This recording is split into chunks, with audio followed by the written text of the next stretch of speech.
এটা একটা requested video. একটা বোন আমাকে বলেছে, দিদি তেঁতুল পাতা মাখা করো।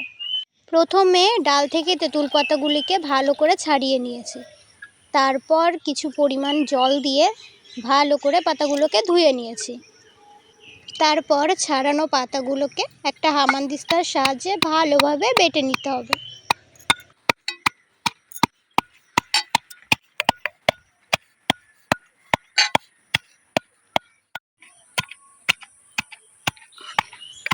দেখো কত সুন্দর বাটা হয়ে গেছে।